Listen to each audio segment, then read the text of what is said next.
వీలైనంత త్వరగా స్థానిక సంస్థల ఎన్నికలు నిర్వహించేందుకు తెలంగాణ ప్రభుత్వం కసరత్తు చేస్తోంది. జూబ్లీహిల్స్ ఉప ఎన్నికల్లో సాధించిన ఘన విజయాన్ని కొనసాగించాలని ప్రభుత్వం భావిస్తోంది. కొద్ది రోజుల్లో స్థానిక సంస్థల ఎన్నికల నిర్వహణపై న్యాయస్థానానికి నివేదిక అందించి ఆ తర్వాత నిర్ణయాన్ని ప్రకటించనుంది సర్కార్. జూబ్లీహిల్స్ ఉప ఎన్నికల్లో కాంగ్రెస్ ఘన విజయం సాధించింది. ఇదే ఊపులో రాష్ట్రంలో స్థానిక సంస్థల ఎన్నికలకు ప్రభుత్వం సిద్ధమవుతున్నట్లు సమాచారం. డిసెంబర్లోనే స్థానిక సంస్థల ఎన్నికలు నిర్వహించేందుకు సిద్ధమవుతుంది. బీసీలకు 42% రిజర్వేషన్లకు లీగల్ సమస్యలు ఎదురవడంతో పాత రిజర్వేషన్లతోనే ఎన్నికలకు వెళ్లేందుకు ప్రణాళికలు రచిస్తున్నారు. మొత్తం 50% లోపు రిజర్వేషన్లతోనే ఎన్నికలు నిర్వహించేలా ఇప్పటికే అధికారులు నివేదికను కూడా రెడీ చేశారని సమాచారం. ఈ వ్యవహారంలో బీసీ నేతల నుంచి బీసీ వర్గాలు, ప్రజల నుంచి వ్యతిరేకత రాకుండా వివరణ ఇచ్చేలా సీఎం రేవంత్ రెడ్డి, మంత్రులు కూడా సిద్ధం చేశారని తెలుస్తోంది. ఈ నెల 17న మంత్రివర్గంతో చర్చించి ఎన్నికలకు వెళ్లేలా ప్లాన్ చేస్తున్నారు. తెలంగాణలో స్థానిక సంస్థల ఎన్నికలకు మోగిన నగారాకు ఇటీవల హైకోర్టు బ్రేకులేసింది. జీవో 9పై హైకోర్టు ఇచ్చిన స్టేపై వేసిన స్పెషల్ లీవ్ పిటిషన్ని డిస్మిస్ చేసింది సుప్రీంకోర్టు. దీంతో బీసీలకు 42% రిజర్వేషన్ల అంశం మొదటికొచ్చింది. బీసీలకు 42% రిజర్వేషన్లపై ప్రభుత్వం క్లారిటీ ఇవ్వాలని రాష్ట్ర ఎన్నికల కమిషన్ లేఖ రాసినప్పటికీ ప్రభుత్వం మాత్రం ఇప్పటివరకు ఎలాంటి వివరణ ఇవ్వలేదు. జూబ్లీహిల్స్ ఉప ఎన్నికల్లో విజయం సాధించి ధీమాగా ఉన్న ప్రభుత్వం ఇప్పుడున్న పరిస్థితుల్లో స్థానిక సంస్థల ఎన్నికలకు వెళ్లాలనే కృతనిశ్చయంతో ఉంది. అయితే బీసీ రిజర్వేషన్ల మీద ప్రభుత్వం ఎలాంటి నిర్ణయం తీసుకుంటుంది అనేది రాజకీయంగా చర్చ జరుగుతోంది.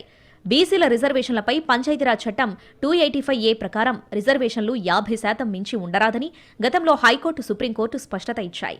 బీసీల రిజర్వేషన్లపై అసెంబ్లీలో చట్ట సవరణ చేసి గవర్నర్కు పంపినా ఇంకా ఆమోదం లభించలేదు.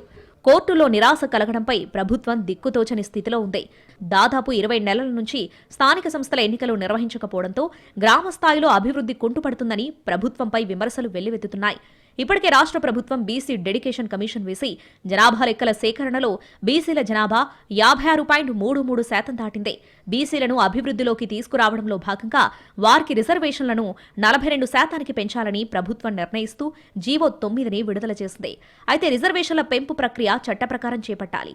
పంచాయతీరాజ్ చట్టంలోని సెక్షన్ 285 క్లాస్ ఏకు సవరణ తీసుకురాకుండా ఇది సాధ్యం కాదు. ఈ నెల 17న నిర్వహించే కేబినెట్ సమావేశంలో స్థానిక సంస్థల ఎన్నికలపై నిర్ణయం తీసుకుంటామని ముఖ్యమంత్రి రేవంత్ రెడ్డి స్పష్టం చేశారు. కోర్టులో ఉన్న విచారణ, బీసీ రిజర్వేషన్లకు సంబంధించిన అంశాలన్నీ కేబినెట్లో చర్చించి నిర్ణయం తీసుకుంటామని సీఎం తెలిపారు. మరోవైపు హైకోర్టు, సుప్రీంకోర్టు తీర్పు నేపథ్యంలో ప్రభుత్వంపై తీవ్ర ఒత్తిడి పెరిగింది. స్థానిక సంస్థల ఎన్నికలపై ఈ నెల 24 వరకు రిజర్వేషన్లు, ఎన్నికల నిర్వహణ తేదీలు తెలపాలని హైకోర్టు ప్రభుత్వానికి స్పష్టం చేసింది. దాదాపు 20 నెలలుగా కేంద్ర ఆర్థిక సంఘం నిధులు, ఇతర గ్రాంట్లు నిలిపివేసిన నేపథ్యంలో ప్రభుత్వం ఆలోచనలో పడింది.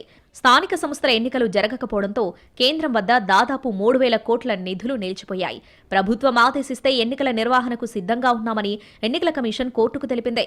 ఈ నెల 17న జరిగే కేబినెట్ సమావేశంలో ఒక క్లారిటీ వచ్చే అవకాశం ఉంది. 42% బీసీ రిజర్వేషన్లకు కోర్టులు బ్రేకులు వేసిన నేపథ్యంలో ప్రభుత్వం ఎలాంటి నిర్ణయం తీసుకుంటుంది అనేది ఆసక్తిగా మారింది. ఈ నెల 17న జరగనున్న కేబినెట్ సమావేశంలో పాత పద్ధతి ద్వారా ఎన్నికలకు వెళ్లడంపై నిర్ణయం తీసుకోవచ్చని తెలుస్తుంది. అంతేకాకుండా ప్రభుత్వ పరంగా చేసిన ప్రయత్నాలన్నీ ప్రజలకు చెప్పుకుంటూ కాంగ్రెస్ పార్టీ పరంగా బీసీలకు 42% రిజర్వేషన్లు కల్పించి అభ్యర్థులను ఎంపిక చేయనున్నట్టు సమాచారం. దీని ద్వారా బీసీలకు తగిన న్యాయం చేస్తున్నామన్న సంకేతాన్ని ప్రజలకు ఇవ్వనుంది రేవంత్ రెడ్డి ప్రభుత్వం.